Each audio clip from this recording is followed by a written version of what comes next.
Hi everyone. I have one more story to read you about Passover. This story also links into the Midah of the month, which is Seder or order. It's called The Magician's Visit. As with the other stories I've read, you're not going to see my face because I want you to see the pictures while I read. While you're listening to the story, I want you to think about how the magician added order, Seder, to the people in the story, to their lives. And now we'll start with the magician's visit.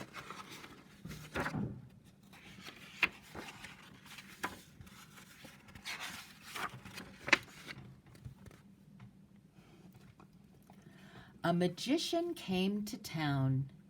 It was the busy days before Passover, and people were cleaning and washing and cooking and shopping.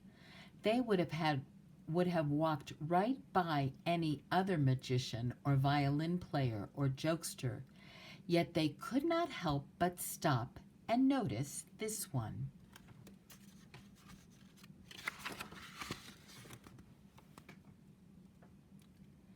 He was a wonder, a man in rags who could pull yards and yards of fancy ribbon from his mouth.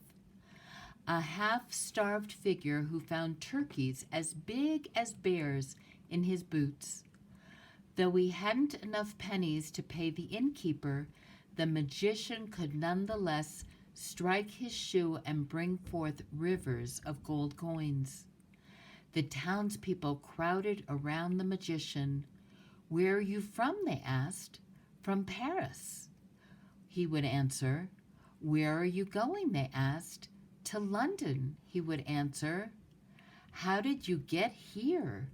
"I wandered here," the magician answered one last time, and then vanished as though the earth had swallowed him, only to reappear on the other side of the marketplace. The magician left the townspeople's questions hanging in the air.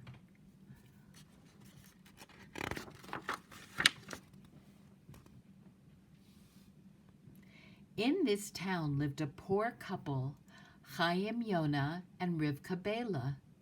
Hayim had once been a prosperous lumberman, but through misfortune he became penniless.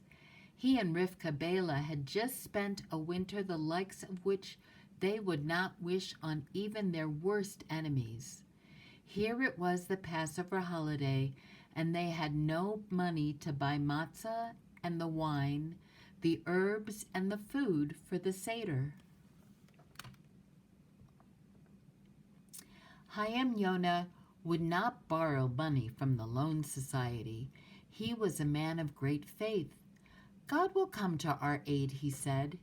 He gave what few pennies he had to the poor people's Passover fund, for he was a man of charity. "There were others with less than what we have," he said.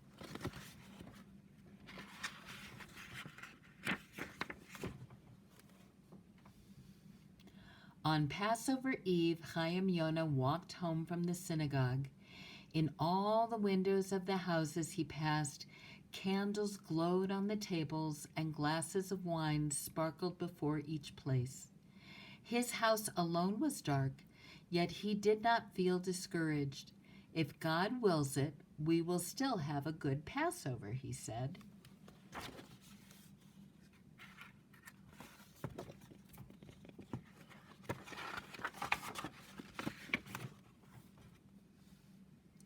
As he entered his house, he called, "Happy holiday," to Rivkah.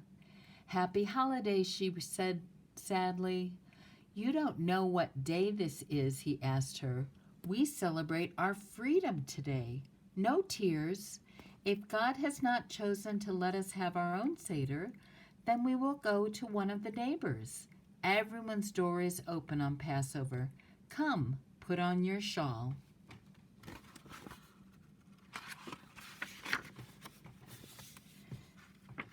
At that moment, someone called, "Happy holiday."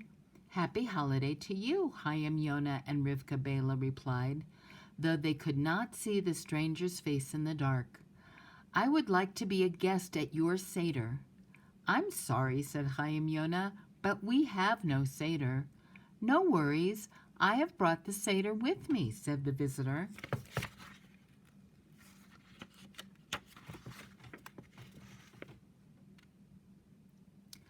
But we can't have the Seder in the dark, blurted out Rivkah Bela. Certainly not, said the visitor. There was a sound like the snapping of fingers, and 2 golden candlesticks with glowing candles danced in the air.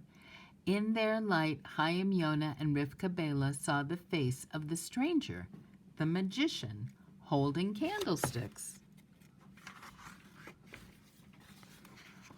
While they stared in wonder, While they stared in wonder and fear, the magician turned to the table and said, "Come here and be spread with fine linen."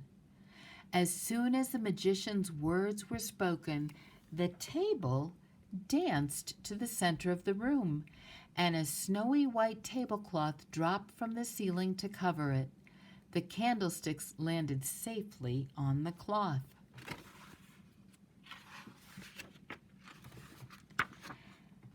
Now we need couches, said the magician.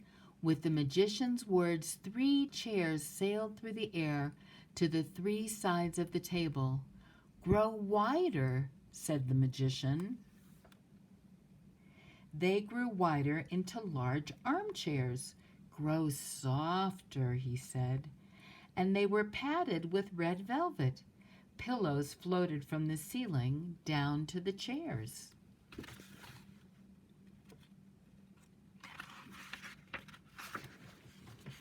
Another command, and a Seder plate with bitter herbs, shankbone, greens, egg, and charoset appeared on the table. Glasses of wine, matzah, and all things needed for the feast followed. Do you have water for the washing? Asked the magician. If not, I can order that too. Here's a picture of everything ready. Candlesticks and the armchairs and the Seder plate and all the yummy food. On hearing his question, Hayim Yonah and Rivkah Bela came to life. Can we touch those things? Rivkah Bela whispered to her husband. I don't know, Hayim Yonah replied. We'd better go ask the rabbi, she said. I can't let you stay here by yourself with that magician. We'll both go.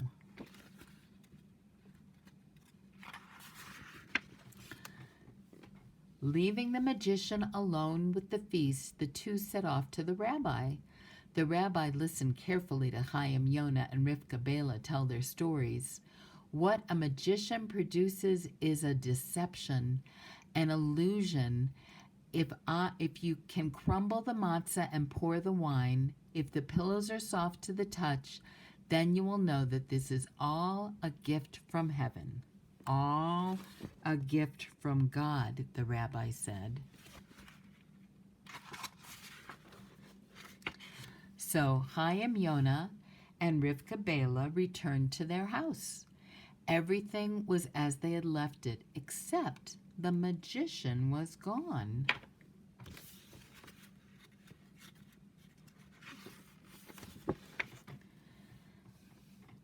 Hayim Yonah and Rivkah Bela touched the matzah. It crumbled. They tipped the wine pitcher. The wine poured. They sat on the velvet chairs and sighed. So soft. They understood then. Their Passover feast was a gift from heaven, brought by the prophet Elijah himself. And that is the end of the story. So the magician wasn't really a magician. He was the prophet Elijah, who put order in the Seder for Hayim Yonah and Rivkah Bela. The end.